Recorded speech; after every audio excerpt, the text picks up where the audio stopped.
प्रभू येशू ख्रिस्ताच्या अतिपवित्र नावामध्ये तुमचं सर्वांचं स्वागत असो। आता आपल्या ह्या पॅशन वीकच्या मध्ये आपण जो पहिला सोमवार साजरा करत आहोत तो आहे टेम्पल क्लिन्सिंग, मंदिराचं शुद्धीकरण। आता ह्या मंदिराच्या शुद्धीकरणावर प्रभू येशू ख्रिस्ताने त्या मंदिराचं शुद्धीकरण केलं। सगळ्याच गोष्टींचे मी रेफरन्सेस सांगत बसत नाही, परंतु प्रभूने त्या मंदिराचं शुद्धीकरण केलं कारण त्या ठिकाणी लोकांनी व्यवसाय मांडला होता। आता व्यवसाय हा आजकाल आपल्या सर्वांच्या डोक्यामध्ये आहे। याचा दुसरा अर्थ असा होत नाही व्यवसाय नाही करायचा, परंतु देवाच्याच गोष्टींचा व्यवसाय करायला सुरुवात केली होती। जे अर्पण 5,000 रुपयाला मिळायला पाहिजे ते यांनी 5 लाख करायला सुरुवात केली होती। म्हणजे सगळं उलट पालट करायला सुरुवात केली होती। आणि म्हणून आजचा आपला जो विषय आहे तो प्रभू येशू ख्रिस्ताने मंदिराचं शुद्धीकरण केलं, तो कोरडा घेतला आणि त्याने सगळ्यांना फटकारलं। प्रिय भावांनो आणि बहिणींनो, तुम्हाला माहित नाही का आपलं शरीर हे देवाचं मंदिर आहे आणि त्यामध्ये देवाचा आत्मा वस्ती करतो, हे तुम्हाला ठाऊक नाही काय? हे वचनामध्ये लिहिलेलं आहे। आणि म्हणून आज आपला जो विषय आहे तो आहे मंदिराचं शुद्धीकरण। मग आपलं शरीर रूपी मंदिर आपल्याला कसं शुद्ध ठेवता येईल? सुंदर देवळ हृदय हे माझे, येथेच विराजे देव बाप। परमेश्वर आपल्या हृदयामध्ये राहतो। आपण खूप दूर इस्रायल टूर करायला गेलो, तिथं जाऊन प्रार्थना करून आलो, पण जर इथं भारतात आल्यानंतर जर आपल्या जीवनामध्ये जर फरक पडलेला नसेल किंवा जर भारतात आल्यानंतर आपण तसं वागत नसू, म्हणजे इस्रायलचं म्हणत नाही बायबल प्रमाणे वागत नसू, तर आपल्या जीवनाचा तसा काही फायदा होत नाही। आणि म्हणून प्रभूने तो जो धंदा करणारे लोक होते, प्रमाणापेक्षा जास्त लुटमार करणारे लोक होते, प्रभू येशू ख्रिस्ताच्या विषयी अख्ख्या पवित्र शास्त्रामध्ये मी देखील पुष्कळ वेळेस पवित्र शास्त्र वाचलंय, जवळजवळ 53 टाइम्स। तर त्या ठिकाणी प्रभूला राग आलेला कधी आठवत नाही, प्रभूने कधी राग नाही केला। प्रभूने उलट पेत्रासारख्या माणसाने ज्यावेळेस प्रभूला नाकारलं तरी प्रभू म्हटलं, पेत्रा तू माझ्यावर प्रीती करतोस काय? म्हणजे इतका दयाळू, अति दयाळू, महान दयाळू प्रभू, महान पिता, एवढं दयाळू स्वभावाचा मनुष्य किंवा व्यक्ती मी भारतभर जगभर जिथं कुठं फिरलो पाहिला नाही। प्रभूच आहे तो सर्वस्व आहे। आणि इथं बाकी मंदिरामध्ये म्हणजे मंदिराबरोबर आपण खिलवाड नाही केलं पाहिजे। त्याचं कारण असं आहे की शरीर नावाचं मंदिर आणि आपण ज्या मंदिराचे सभासद आहोत त्या मंदिरामध्ये आपण कोणत्याही प्रकारचं खिलवाड नको करायला। आपण नम्रपणे जाऊन आता काही गोष्टी आपण पाहणार आहोत। पवित्र शास्त्र आम्हाला अशा प्रकारे सांगतं, मत्तेकृत शुभवर्तमान याचा 16वा अध्याय आणि 18व्या वचनामध्ये, I will build my church upon this rock and the gates of hell shall not prevail against it. म्हणजे मी माझी मंडळी म्हणजे मंदिर खडकावर, ख्रिस्त येशू म्हटलेल्या खडकावर बांधील। आणि तो शब्द एक्लेसिया नावाच्या शब्दापासून आलेला आहे, म्हणजे बोलावलेले लोक, कॉल्ड आउट लोक। आपल्याला देवबापांनी बोलवलेलं आहे। आपली लायकी नव्हती, आपली पात्रता नव्हती। काल मी नेरळच्या चर्चमध्ये याच्यावर निवास मंडपावर शिकवलं, त्या ठिकाणी देवाच्या वचनामधून अशा प्रकारे सांगितलं की आपण परराष्ट्रीय होतो।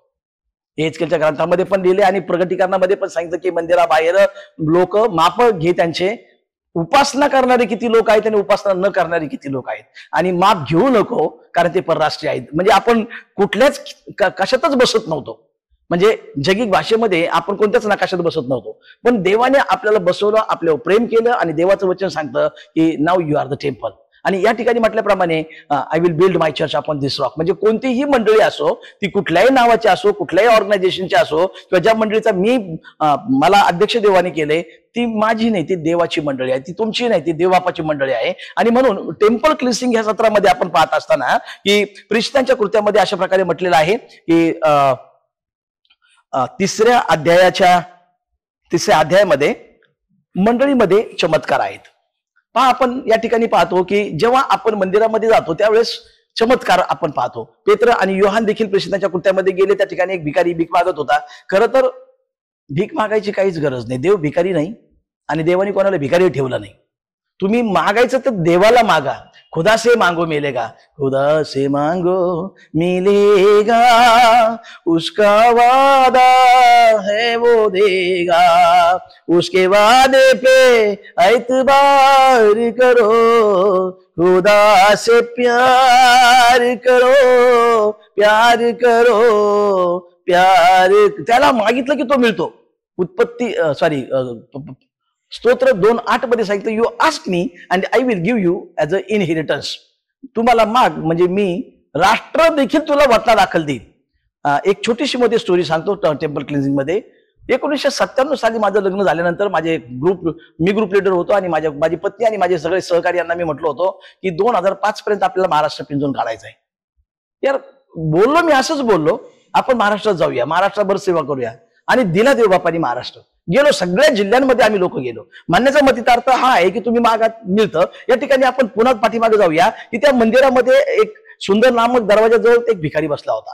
पेत्र आणि योहान, पेत्र हा कोली होता. मी कोली लोकांमध्ये ऑलरेडी सेवा करतोय, त्याच्यामुळे मला माहित आहे हे कोली लोक कधीच गरीब नसतात. कालच मी एका व्यक्तीला भेटलो, एवढं मोठं त्यांनी दागिने घातलेले, हातामध्ये दागिने, ते गरीब नसतात. परंतु हा कोळी असलेला पाळक पेत्र अशा प्रकारे म्हणतो त्या भिकाऱ्याला, don't beg, stand on the leg. आपण देवाच्या मंदिराविषयी पाहत आहोत. मंदिरात अनेक ठिकाणी भिकारी, मंदिराच्या बाहेर काही भिकारी, मंदिराच्या आत काही भिकारी. हा प्रकार चुकीचा आहे. भीक मागायचे काम करू नका. जे काही मागायचं ते स्वर्गातल्या पित्याला मागा, तो देतो सगळं, आणि तो सगळ्याला पक्षपात न करता देणगे देतो. आणि म्हणून या ठिकाणी आपण पाहत आहोत की हग्गाईचं पुस्तक याचा 2रा अध्याय आणि 9व्या वचनामध्ये देवाच्या वैभवाने ते मंदिर भरलेलं आहे. मग हे मंदिर देवाच्या वैभवाने भरलेलं आहे आणि तेही मंदिर देवाच्या वैभवाने भरलेलं आहे. आणि मग हबक्कूकचं पुस्तक याचा 2रा अध्याय आणि 19व्या वचनामध्ये की देव आपल्या मंदिरात आहे. पहिली गोष्ट आपण काय पाहिली की देवाचं मंदिर वैभवाने भरलेलं आहे. आता ही दुसरी गोष्ट लगेच पाहत आहोत की देव आपल्या मंदिरात आहे. आणि पुढे अशा प्रकारे लिहिलंय की सर्व दरिद्री त्या समोर स्तब्ध राहावं. म्हणजे परमेश्वरासमोर आपण स्तब्ध राहावं. आणि मग पुष्कळ वेळेस मंदिराचं शुद्धीकरण. अनेक लोक चर्चमध्ये किंवा मंदिरामध्ये जे भांडणं करतात, मला तर अंगावर काटा फुटतो. नको भांडण करायचं नाही, कारण परमेश्वराची समक्षता तिथं असते. भांडणाविषयी आपण पाहिलेले अब्रामाच्या जीवनामध्ये की नाही, तुझ्या माझ्यामध्ये तंटा नसावा, तंटा करू नका. काही गोष्टी येतात, काही गोष्टी होतात, पण आपण स्वतःला सेफ ठेवा. त्याचं कारण असं की आपल्याला आयुष्य आणि आरोग्य पाहिजे. मग आपण या ठिकाणी हग्गाईचं पुस्तक आणि हबक्कूकचं पुस्तक या दोन्ही वचनांमधून पाहूया की देवाच्या तेजाने, देवाच्या वैभवाने मंदिर भरलेलं असतं. मग हे मंदिर पण देव बापाच्या तेजाने आणि देव बापाच्या वैभवाने भरलेलं आहे. मित्रांनो, आपल्या शरीरामध्ये जवळजवळ 78 अवयव आहेत, 206 हाडं आहेत, 72,000 नसा आहेत, 10-15 लाख केस आहेत, आणि काय विचारू नका. म्हणजे देवबापांनी ज्या सगळ्या गोष्टी बनवल्यात त्या सगळ्या गोष्टी अद्भुत आहेत. इकडे लक्ष द्या. हा जो अंगठा आहे हा जगात युनिक आहे. माझा अंगठा फक्त मलाच बसणार. जगातल्या कोणत्याही व्यक्तीला, आफ्रिकेमधून व्यक्ती आणा, नाहीतर युरोपमधून व्यक्ती आणा, नाहीतर आपला एखादा अशा खंडातला व्यक्ती आणा, माझ्या अंगठ्याचे ठसे आणि तुमच्या अंगठ्याचे ठसे 100% वेगळे सापडणार. माझ्या बापाचा ठसा वेगळा सापडणार, माझ्या लेकरांचा ठसा वेगळा सापडणार. म्हणजे देवाने जे काही बनवलंय ते अद्भुत बनवलेले. फक्त आता परिस्थिती ही आहे की तुम्हाला आणि मला हे जे छोटंसं जीवन आहे 100-125 वर्षाचं, याच्यामध्ये देवाच्या आज्ञेप्रमाणे आणि इच्छेप्रमाणे वागायचं शिकलं पाहिजे. मग हग्गाई 2:19 मध्ये म्हटल्याप्रमाणे की द बुक ऑफ हग्गाई चॅप्टर 2:19 देवाचं मंदिर हे वैभवाने भरलेलं आहे. आणि हबक्कूक 2:18-19-20 मध्ये म्हटल्याप्रमाणे देवाच्या वचनामध्ये असं लिहिलंय की देव आपल्या मंदिरात आहे. मग देव ह्या पण मंदिरात आहे आणि देव त्या पण मंदिरात आहे. म्हणून टेम्पल क्लिन्सिंग, आपल्या ह्या मंदिरामध्ये राग, लोभ, द्वेष, मूर्तीपूजा आणि मग व्यभिचार, झारकर्म आणि बऱ्याच काही गोष्टी आहेत ज्या उच्चारायला नको इतक्या काही गोष्टी बसलेल्या आहेत. ह्या हळूहळू का होत नाही काढा. एकमेकाविषयीची जेलसी काढून टाका, त्याचा काही फायदा होत नाही, त्याचे दुष्परिणाम आपल्या जीवनावर होत राहतात. आणि मग अनेक काही गोष्टी आहेत. तर हे मंदिर देवाच्या वैभवाने भरलेलं आहे. आणि देवाचं पवित्र वचन आपल्याला अशा प्रकारे सांगतं या संदर्भात की देव आपल्या मंदिरात आहे. मग ह्या मंदिरात पण आहे. मंदिर छोटं मोठं कुठलंही असू द्यात. मी तुम्हाला कितीतरी उदाहरणं सांगू शकल की तुम्ही जा मंदिरामध्ये आणि थोडंसं वेदीसमोर जाऊन उभे राहा, तुम्हाला आपोआपच परमेश्वराची समक्षता जाणवते. मी जेव्हा मंदिरांमध्ये गेलो, अनेक मंदिरांमध्ये भारतभर गेलो, उपडा पडलो आणि प्रार्थना केली. आणि देवबाप बोलला. एकदा एका मोठ्या मंडळीमध्ये महाराष्ट्रातल्या मला बोलायचं होतं. पहिला संदेश प्रभूच्या कृपेने माझा होता. काय बोलायचं हे मला माहित नव्हतं. मी मंदिरामध्ये गेलो, उपडा पडलो, देवाने सांगितलं देवाच्या भयावर बोला. आणि तो संदेश भयंकर प्रभावी झाला. सर्व गौरव देवाला असून आता ती मंडळी व्यवस्थित चाललेली आहे. म्हणजे देव बोलतो, बोलणारा कोण नाही, परंतु देव जे बोलतो तो म्हणजे मनुष्य कोण नाही, तर देव बोलणारा जो आहे तो महत्वाचा आहे. म्हणून आपलं हे जे टेम्पल क्लिन्सिंग आहे ते व्यवस्थित करून घ्या. म्हणजे मंदिराचं शुद्धीकरण, आपल्या ह्या पण मंदिराचं शुद्धीकरण, ते शोभिवंत करा. कारण यात्राच्या पुस्तकामध्ये सांगितलं की देवाचं मंदिर शोभिवंत करा. ते शोभिवंत असू द्यात, त्या ठिकाणी सगळ्या गोष्टी व्यवस्थित असू द्यात, कारण परमेश्वराची पवित्र समक्षता त्या ठिकाणी उतरून येते. त्यानंतर आपण पाहत आहोत की जेव्हा आपण मंदिरामध्ये पाऊल टाकतो त्यावेळेस सांभाळून पाऊल टाक असं देवाचं वचन सांगतं. म्हणजे एक्लेसियास्टिक्स उपदेशाचं पुस्तक याचा 5वा अध्याय 1 वचनामध्ये की देवाच्या मंदिरी तू जातोस, बोध आणि श्रवण करण्यास जवळ जाणं हे मूर्खाच्या बली हवनापेक्षा बरं आहे. आणि म्हणून तू जातोस तर सांभाळून पाऊल टाक. आपण अनेक ठिकाणी बिनदिक्कतपणे जातो, बिनदिक्कतपणे येतो. रेल्वे स्टेशनवर आपण तसं नाही करत. आपण रेल्वे रुळावून पळत नाही, आपण वरून जातो, ओव्हरब्रिजवरून. का? माहिती आहे तिथं धोका आहे. तसाच धोका देवाच्या मंदिरामध्ये आहे की देव आपल्या पवित्र मंदिरामध्ये आहे. आणि इब्री 12:29 आणि अनुवाद 4:24 नुसार तो भस्म करणारा अग्नी आहे. आणि म्हणून देवाच्या मंदिरात आपण जातो त्यावेळेस आपण सांभाळून पाऊल टाकावं. एकमेकांबरोबर भांडणं, कुचकीपणा किंवा मग काहीतरी राजकारण, काहीतरी कुरघोडी किंवा कोणाला तरी काहीतरी फाटक्या तोंडासारखं काहीतरी बोलणं, तुझा आवाजच चांगला नाही, काय करायचं तुम्हाला? काय करायचं या सगळ्या गोष्टी? तुम्ही तुमचं काम करा, तुम्ही जा, तुम्ही नम्र व्हा, तुम्ही प्रभू समोर झुका आणि प्रभूचे गौरव करा. या ठिकाणी दुसरं वचन या ठिकाणी लगेचच आपण पाहत आहोत, आणि ते म्हणजे जर मंदिरात आपण जातो तर देवाची ही पण इच्छा आहे की आपला समेट असायला पाहिजे. नाहीतर मग एक कोरडा पातकी बाप्तिस्म्यासाठी आत गेला आणि तो ओला पातकी होऊन कपड्यासहित ओला होऊन आला, असा प्रकार होतो. आपलं जर मत्तेकृत शुभवर्तमानाच्या 5व्या अध्यायाच्या 23 आणि 24व्या वचनानुसार जर देवाबरोबर समेट नाही आणि इतरांबरोबर जर समेट नाही, तर तुम्हाला वचन बोलायचा पण अधिकार नाही, तुम्हाला काही सांगण्याचा पण अधिकार नाही. वचन सांगतं समेट करा. प्रभू येशू ख्रिस्ताच्या जीवनामध्ये सगळ्या लोकांबरोबर प्रभूने सर्वांवर प्रीतीच केली, तो सगळा समेट होता. आणि हा जो समेट आहे, हा समेट आपलं जीवन व्यवस्थित ठेवतो. मंदिराचं शुद्धीकरण, रेग्युलर आपलं नियमित प्रकारचं मंदिर आणि आपलं शरीराचं मंदिर, याचा आपल्या सर्वांबरोबर मनामध्ये ठसठस ठेवायचं काहीच कारण नाही. प्रत्येकाच्या जीवनामध्ये तो जगिक व्यक्ती असो किंवा आत्मिक व्यक्ती असो, काहीतरी अडचणी येत राहतात. परंतु आपल्याला खूप मोठ्या प्रमाणे वधस्तंभावर जशी प्रभू येशू ख्रिस्ताने पहिल्या शब्दामध्ये सर्वांना क्षमा केली, oh Lord you forgive them for they do not know about it that what they are doing. हे काय करतात हे यांना कळत नाही, म्हणून हे पित्या तू यांची क्षमा कर. तसा प्रकार आहे. आपल्याला मंदिरात जर जायचं असेल तर मंदिराच्या क्लिन्सिंग, टेम्पल क्लिन्सिंग मध्ये, मंदिराच्या शुद्धीकरणामध्ये आम्हाला आमचं मंदिराचं शुद्धीकरण करून घ्यायला पाहिजे. जर माझं कोणाबरोबर समेट नाही, तर ज्यावेळेस मी प्रभू भोजन घेतो त्यावेळेस तेच म्हटलेलं आहे की do it in my remembrance. Number 1. Number 2, proclaim, त्याची घोषणा करा. आणि नंबर 3, इंट्रोस्पेक्ट, म्हणजे स्वतःचं आत्मपरीक्षण करा. पहा, योब अशा प्रकारे म्हटला, मी कुठं चुकलो हे मला समजून सांगा. त्यानंतर दाविदाने पण स्वतःचं आत्मपरीक्षण केलं. दावीद अशा प्रकारे म्हणतो की मी कोण आणि माझं घराणं ते काय की प्रभू तुम्हाला इथपर्यंत आणलं. त्यानंतर जो पहिला राजा होऊन गेला इस्रायलचा, शौल राजा, तो पण म्हटलं की प्रभू मी खूप कनिष्ठ, आय एम व्हेरी लिस्ट. म्हणजे बेन्यामीन वंशातला मी सगळ्यात लिस्ट, सगळ्यात लहानातला लहान आहे, प्रभू मी काय करू शकतो. मग त्यांनी पण आत्मपरीक्षण केलं. आणि म्हणून शेवटी आपण पेत्राबद्दल पण 1 मिनिटात पाहूया की पेत्राने अशा प्रकारचं आत्मपरीक्षण केलं की मी तो पेत्र आहे ज्याने प्रभूचा विश्वासघात केलेला आहे किंवा प्रभूला नाकारलेला आहे. आता मी प्रेषित झालो, मी लोक जिंकले, मी सगळं चांगलं वागलो, परंतु आता तुम्हाला मारायचंच आहे ना मला, तर अप अँड डाऊन. मला प्रभूला जसं वधस्तंभावर वर डोकं आणि खाली पाय करून मारलं, मला तसं मारू नका, मला उलट टाकून मारा, कारण माझी प्रभू इतकी लायकी नाही. म्हणजे त्यांनी शेवटच्या मिनिटापर्यंत आत्मपरीक्षण केलं. तसं समेट करण्यासाठी आपण आपलं आत्मपरीक्षण करूया. आणि मग पुढचं पवित्र अभिवचन अशा प्रकारे आपण पाहतो की स्तोत्र 122:1 मध्ये म्हटलंय की आनंदाने, I will enter his gates with thanksgiving in my heart, I will enter his gates with thanks giving.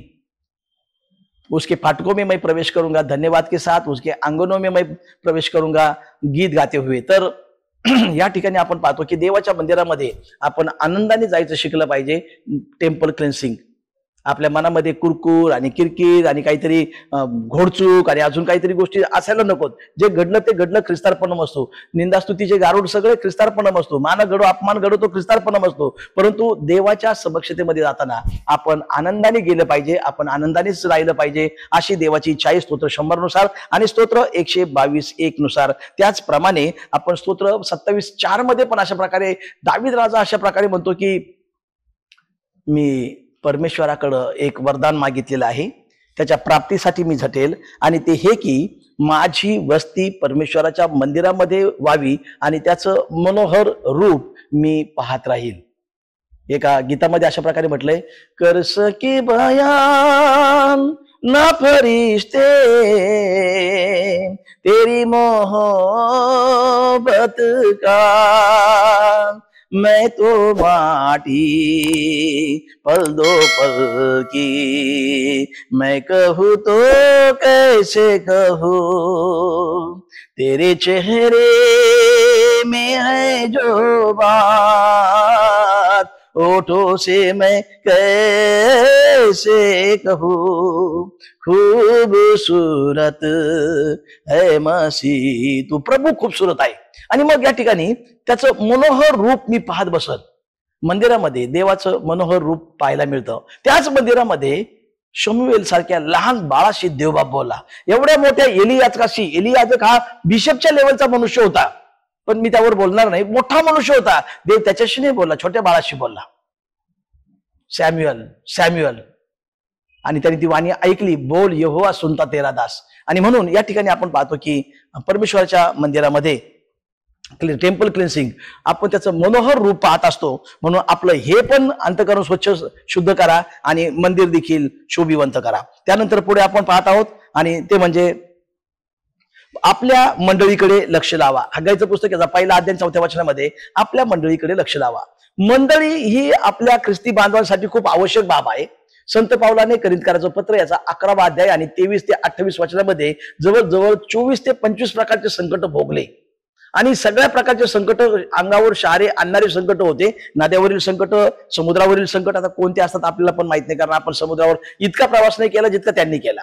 नद्यावर काही संकट असतात ते आपल्याला माहित नाही, जे त्यांनी उपभोगलं. आणि मग स्वकीय बंधूंनी आणलेली संकट, मग परकीय बंधूंनी आणलेली संकट, मग नामधारी बंधूंनी आणलेले संकट, मग इच्छाधारी बंधूंनी आणलेली संकट, म्हणजे संकटाची मालिका होती. परंतु एवढ्या गोष्टीनंतरही तो म्हणतो 28व्या वचनामध्ये, apart from this thing what comes daily upon my life that my deep concern for the churches. म्हणजे एवढं करून मला मंडळांची चिंता लागलेली आहे. मला हे सांगा प्रिय भावांनो आणि बहिणींनो, एक गोष्ट मी मध्ये सांगू इच्छितो. जर तुम्ही कोणत्याही कारणास्तव जर तुम्ही चर्च अटेंड करू शकत नसाल, जर तुम्ही कंपनी कामगार आहात आणि तुम्ही तुमचं चर्च अटेंड करत नाही, तर आम्ही तुम्हाला दर आठवड्याला एक संदेश देऊ इच्छितो. कृपा करून तो संदेश पहा आणि शेअर करा ज्यांना गरज आहे त्यांना, आणि सबस्क्राईब करा.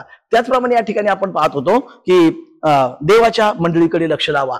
संत पावलाचं लक्ष ते देवाच्या मंडळीकडे लागलेलं आहे. Apart from this thing what comes daily upon my life that my deep concern for the churches. मंडळांविषयी लागून राहिलेली चिंता. आणि म्हणून मंडळीमध्ये देवाचं सानिध्य आहे, फेलोशिप ही देवाची आहे आणि आपण एकत्र यावं आणि देवाचं गौरव करावं ही देवाची इच्छा आहे. त्याचप्रमाणे निर्गमाचं पुस्तक याचा 23वा अध्याय आणि 15व्या वचनामध्ये अशा प्रकारे म्हटलंय, हम यहोवा के घर छूछे हात न जाए. म्हणजे मोकळ्या हाताने देवाच्या मंदिरात जायचं नसतं. पुष्कळदा आपण आपली नेहमीच गरिबी दाखवतो की माझ्याकडे काही नाही, मी काही देऊ शकत नाही. ते नाही केलं की सगळं नाहीच होतं. आणि म्हणून निगेटिव्ह वागू नका, पॉझिटिव्ह वागा आणि देवबाप करतो. जे तुम्ही देवाच्या सेवेसाठी पेरता, देवाच्या वचनामध्ये अशा प्रकारे लिहिलेलं आहे, the Lord is not respecter of any man. देवबाप कोणाचा चोरीने राहत नाही. माणसं इथून तिथून सगळे चुकलेले आहेत. मी भारतभराचे आणि जगातल्या अनेक देशांमध्ये मी बोललोय, तर लोक चुकलेलेच आहेत. तो त्यांचा प्रश्न आहे. देव चुकलेला नाही, देव चुकत नाही. God yet has to make mistake. अजून देवाला चूक करायची म्हणजे देवाकडून चूक होणार नाही. देव भयंकर परिपूर्ण आहे. मग या ठिकाणी आपण पाहतो की यहोवा के घर छूचे हात नाही जाना. मोकळ्या हाताने परमेश्वराच्या घराकडे जाऊ नका. तर काहीतरी घेऊन जाणं, म्हणजे त्याचं जे जुन्या करारामध्ये जवळजवळ 40-50% द्यावं लागायचं. शांतार्पण, होमार्पण, पापार्पण, अन्नार्पण, पेयार्पण अशा प्रकारचे अर्पण होते आणि या 5 प्रकारचे अर्पण आपल्याला द्यावं लागायचे. नवीन करारामध्ये आपण थोडंफार काहीतरी केलं की आपण खूप काही मोठे झालो असं दाखवण्याचा प्रयत्न करतो. परंतु वचनामध्ये मला की 10 मध्ये अशा प्रकारे म्हटलंय की भांडारामध्ये अन्न असावं म्हणून तुम्ही तुमचा दशमांश आणा. म्हणजे मंडळातून जेवण काय मिळत नाही लोकांना. अनेक लोक उपाशी का जातात, त्याचं कारण असं की आपण आपला दशमांश आणलेला नसतो. म्हणजे सर्वांनी मिळून त्या सगळ्या गोष्टी करा. कारण एक विषयांतर करून सांगतो की बार्नाबासने सगळी प्रॉपर्टी कोस्टलँडची सगळी प्रॉपर्टी विकली आणि प्रेषणाच्या चरणाजवळ आणून ठेवली. आता तसा बार्नाबास सारखा सेवक कोणी सापडत नाही. आतापर्यंत कोणी काही तसं केलं नाही, फक्त बार्नाबासनीच केलं. परंतु एवढं जरी नाही करता आलं तरी कमीत कमी देवाचं वचन सांगतं की मोकळ्या हाताने जाऊ नये, एकमेकासाठी त्या ठिकाणी काहीतरी करा. That is what the temple cleansing is. मंदिराचं शुद्धीकरण. अजून एक महत्वाची गोष्ट आपण पाहत आहोत आणि ती गोष्ट म्हणजे देवाचं मंदिर सोडू नये. नेहम्याचा ग्रंथ याचा 10वा अध्याय आणि 39व्या वचनाचा शेवटचा पार्ट, हम अपने खुदावंत का भवन न छोडे और we should not neglect the temple of the Lord. म्हणजे आपण कधी कधी निग्लेक्ट करतो. मी स्वतः चर्च चालवत आहे. काही प्रियजनांना फोन केला तर ते कन्स्ट्रक्शन बिझनेस मध्ये आहेत आणि ते म्हणतात की पराग साहेब आम्हाला रविवारी वेळ मिळत नाही. मग तुम्हाला वेळ मिळतो कधी? मग कधीच वेळ मिळत नाही, पैसा खूप कमवतात. कधीच वेळ मिळत नाही, पैसा खूप कमवतात. आणि परवा रात्री मला फोन आला, पराग साहेब मला 5,000 रुपये उसने द्या. आता हे काही कॉम्बिनेशन काही जमत नाही. चर्चला पण यायचं नाही, बाळासाहेबांना साहेबांना पैसे पण मागायचे. ओके, नो प्रॉब्लेम, तो वेगळा इश्यू होईल. परंतु देवाचं मंदिर सोडू नका. जर तुम्ही देवाच्या मंदिरात याल तर देव समर्थ नाही, देव सर्व समर्थ आहे तुम्हाला आशीर्वादित करण्यासाठी. आणि भले काही असू, दावीद राजाने म्हटल्याप्रमाणे मैं जीव या मरो बस तेरे लिए. आपण परमेश्वराची समक्षता सोडू नये. त्याचप्रमाणे आपण अजून एक वचन पाहणार आहोत की हन्नाने परमेश्वराचं मंदिर सोडलं नाही. लुकाचं शुभवर्तमान याचा 2रा अध्याय आणि 32वा वचन. हन्ना नावाची एक 84 इयर्स ओल्ड लेडी होती. ती प्रॉफेटस होती आणि ती असं म्हटलं जातं की तिचं 7 वर्षाच्या आत बाहेर लग्न झाल्यानंतर पती मरण पावला नाही. 7 दिवसातच पती मरण पावला. 7 वर्ष जर लागले असते तर कदाचित तिला बाळ झालं असतं. परंतु 7 दिवसाच्या आत पती वारला. परंतु तिने निर्णय घेतला की मंदिरातच राहायचं आणि तिने देवाचं मुख पाहिलं. ती मंदिर सोडून गेली नाही. मंदिर सोडणं हे चुकीचं आहे. आपल्याला बाकीच्या सर्व गोष्टींसाठी मित्रांनो वेळ आहे. आपल्याला आपल्या कामासाठी वेळ आहे, आपल्याला आपल्या नातेवाईकांसाठी वेळ आहे, आपल्याला आपल्या छोट्या मोठ्या गोष्टींसाठी वेळ आहे. परंतु मग आपल्याला देवाच्या मंदिरासाठी वेळ का नाही? आणि म्हणून ते आपल्याला आशीर्वाद मिळत नाही. आणि जर तुम्ही देवाच्या मंदिराला येत आहात, जर तुम्ही धार्मिक आहात, तर धार्मिकतेने राष्ट्राची उन्नती होते. आपल्या भारत देशाची उन्नती आपल्यामुळे थांबलेली. आपण देवाचे उपकार मानत नाही किंवा देवाचे आज्ञा पालन करत नाही. आणि म्हणून टेम्पल क्लिन्सिंग म्हणजे जरी आपण ह्या मंदिराचं क्लिन्सिंग केलं, प्रभू येशू ख्रिस्ताने कोरडा घेतला, लोकांचे ते चौरंग पाडले आणि खूप लाखो करोड डॉलरचं नुकसान केलं त्या लोकांचं. त्याचं कारण असं होतं की त्यांनी पण बेजबाबदारपणे वागले होते ते मंदिर. परंतु त्या अगोदर आपलं पण मंदिर, जे देवाचं मंदिर आहे, ते शोभिवंत करा आणि त्याविषयी आदर बाळगा आणि त्या ख्रिस्ताच्या देवबापाच्या आदराप्रमाणे चाला. आणि दुसरी महत्वाची गोष्ट अशी की आपलं हे टेम्पल क्लिन्सिंग, आपलं पण मंदिर हे क्लीन झालं पाहिजे, स्वच्छ झालं पाहिजे. आणि मग आपण म्हणू शकतो, तेरे दर पे हम आए हैं और अपना सर झुकाया है, खुदाया शुक्र है तेरा, हमें दिन दिखाया है. प्रभू, तू आम्हाला हा दिवस दाखवलास, त्याबद्दल आम्ही तुझे आभार मानतो. आणि आमचं अंतःकरण जोपर्यंत आम्ही जिवंत आहोत आणि आमचं मंदिर आम्ही शुद्ध, स्वच्छ आणि नीटनेटकं ठेवणार आहोत. या सर्व गोष्टीबद्दल आभार मानतो. पुन्हा एक वार विनंती की जर तुम्ही रविवारचं चर्च अटेंड करू शकत नसाल, तर दर रविवारी आम्ही तुम्हाला एक 30 मिनिटाचा सॉलिड संदेश देण्यासाठी तयार आहोत. तो फक्त पहा, आशीर्वादित व्हा. And God bless you. Thank you very much. Praise the Lord. Me pastor Byju's Salve. आम्ही वॉक थ्रू द बायबल मिनिस्ट्रीच्या द्वारे remotest part of the country Maharashtra आणि भारतभरात काम करत आहोत. चॅनल पाहिल्याबद्दल आभारी आहोत. पहा आणि शेअर करा.